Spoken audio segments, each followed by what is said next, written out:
ഇന്നത്തെ വചനചിന്ത ദൈവം നൽകുന്ന അനുഗ്രഹത്തെ തടയുവാൻ ശത്രുവിന് സാധിക്കുകയില്ല. കല്ലറയുടെ ഉറപ്പിനും പടയാളികളുടെ കാവലിനും യേശുവിൻ്റെ ഉയർപ്പിനെ തടയുവാൻ സാധിച്ചില്ല എങ്കിൽ താങ്കൾക്ക് വരുന്ന അനുഗ്രഹത്തെ തടയുവാൻ ഒരു ദുഷ്ടശക്തിക്കും സാധ്യമല്ല. പലപ്പോഴും പ്രശ്നങ്ങളുടെയും പ്രതികൂലങ്ങളുടെയും കടന്നു പോകുമ്പോൾ ചിലർ കളിയാക്കും. താങ്കളുടെ കഷ്ടത താങ്കളുടെ കയ്യിലിരിപ്പ് കൊണ്ടാണെന്ന്. മറ്റുള്ളവർ താങ്കളെ പരിഹസിക്കുമ്പോൾ തകർന്നു പോകരുത്. ദൈവം താങ്കളെ പണിയുവാനാ ഉടയുവാനാ ചില പരിശോധനകളിലൂടെ കടത്തിവിടുന്നത്. താങ്കളെ ദൈവം കുശവൻ്റെ കയ്യിലെ കളിമൺ പാത്രം പോലെ മെലിഞ്ഞെടുക്കുകയാണെന്ന് ഓർക്കുക. നുറുക്കപ്പെടലിൻ്റെ അനുഭവത്തിലൂടെ കടന്നു പോകുന്നത് അനേകരുടെ മുമ്പിൽ ഉപയോഗിക്കുവാൻ വേണ്ടിയാണ്. പൊട്ടക്കിണറ്റിൽ കിടന്നാലും കാരാഗൃഹത്തിൽ കിടന്നാലും വാഗ്ദത്തമുള്ളവനെ സൂക്ഷിക്കുന്ന ലക്ഷ്യസ്ഥാനത്തിലെത്തിക്കുന്ന ദൈവം വിശ്വസ്തനാകുന്നു. യെശയ്യാപ്രവചന പുസ്തകം 42-ാം അധ്യായം 3-ാം തിരുവചന പ്രകാരം വായിക്കുന്നു: ചതഞ്ഞ ഓട അവൻ ഒടിച്ചു കളയുകയില്ല, പുകയുന്ന തിരിയെ കെടുത്തി കളയുകയില്ലെന്ന്.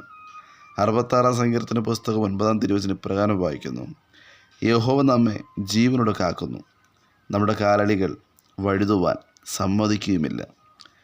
താഴ്ചയിൽ നിന്നും താങ്കളെ ഉയർത്തുന്ന ദൈവം താങ്കളെ നിന്ദിച്ചവരുടെ പരിഹസിച്ചവരുടെ മുമ്പിൽ ശ്രേഷ്ഠമായി മാനിക്കും. പ്രാർത്ഥിക്കുന്നവൻ്റെ മുൻപിൽ ശത്രു ഉരുട്ടി വച്ചിരിക്കുന്ന കല്ലുകളെ മാറ്റിവെക്കുന്ന ദൈവം പ്രാർത്ഥിക്കുന്ന ഒരുവനെ തകർത്തു കളയുവാൻ ഈ ലോകത്തിലെ ഒരു ശക്തിക്കും സാധ്യമല്ല. യോബിന്റെ പുസ്തകം 42-ാം അധ്യായം 2-ാം തിരുവചന പ്രകാരം വായിക്കുന്നു: നിനക്ക് സകലവും കഴിയുമെന്നും നിൻ്റെ ഉദ്ദേശമെന്നും അസാധ്യമല്ലെന്നും ഞാൻ അറിയുന്നു. താങ്കളുടെ തകർച്ച കാണുവാൻ നോക്കി നിൽക്കുന്നവരുടെ മുൻപിൽ ഒരു അത്ഭുത വിഷയമാക്കി ദൈവം താങ്കളെ മാനിച്ചുയർത്തും. എബ്രായർക്ക് ലേഖനം 13-ാം അധ്യായം 5-ാം തിരുവചന പ്രകാരം വായിക്കുന്നു: ഞാൻ എന്നെ ഒരു നാളും കൈവിടുകയില്ല, ഉപേക്ഷിക്കുകയുമില്ല. ദൈവത്തിൽ പ്രത്യാശ വച്ചാൽ ഏത് പ്രതികൂലത്തിൻ്റെ നടുവിലും തടസ്സങ്ങളുടെ നടുവിലും താങ്കളുടെ വിഷയത്തിന് ദൈവം വഴി തുറക്കും. 121-ാം സങ്കീർത്തന പുസ്തകം 7-ാം തിരുവചനം ഇപ്രകാരം വായിക്കുന്നു: യഹോവ ഒരു ദോഷവും തട്ടാതെ വണ്ണം നിന്നെ പരിപാലിക്കും, അവൻ നിൻ്റെ പ്രാണനെ പരിപാലിക്കും.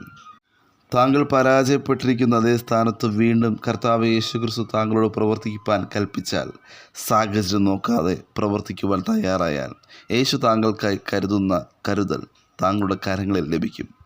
പത്രോസ് പരാജയപ്പെട്ട അതേ സാഹചര്യത്തിൽ വീണ്ടും വലയെറിയുവാൻ യേശുക്രിസ്തു പറഞ്ഞപ്പോൾ, അങ്ങനെ പത്രോസ് അനുസരിച്ചപ്പോൾ, മുമ്പ് രുചിച്ചിട്ടില്ലാത്ത പരാജയത്തിൻ്റെ കയ്പിന് മധുരമാക്കുന്ന ഒരു വലിയ വിജയം ദൈവം പത്രോസിന് നൽകിയെങ്കിൽ, താങ്കളുടെ ജീവിതത്തിലെ ചില പരാജയങ്ങൾ അസാധാരണമായ ദൈവിക മഹത്വം വെളിപ്പെടുത്തുവാനാണ്.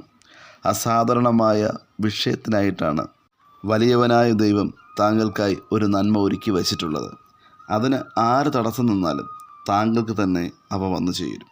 കാരണം താങ്കളെ ലോകസ്ഥാപിതം മുമ്പേ പേർ ചൊല്ലി വിളിച്ച ദൈവം താങ്കളുടെ കൂടെയുണ്ട്. ലോകസ്ഥാപിതം മുമ്പേ താങ്കളെ അറിഞ്ഞ പേർ ചൊല്ലി വിളിച്ച ദൈവത്തെ നാം സേവിക്കുന്നത്.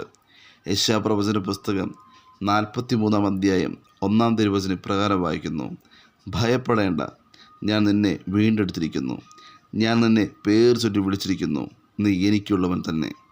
ഇപ്പോഴുള്ള ബുദ്ധിമുട്ടുകളെ താങ്കൾ നോക്കരുത്, ദൈവം താങ്കളെ സഹായിക്കും.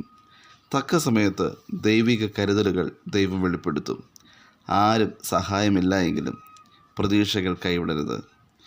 ദൈവിക വിടുതലിനായി കാത്തിരിക്കുക.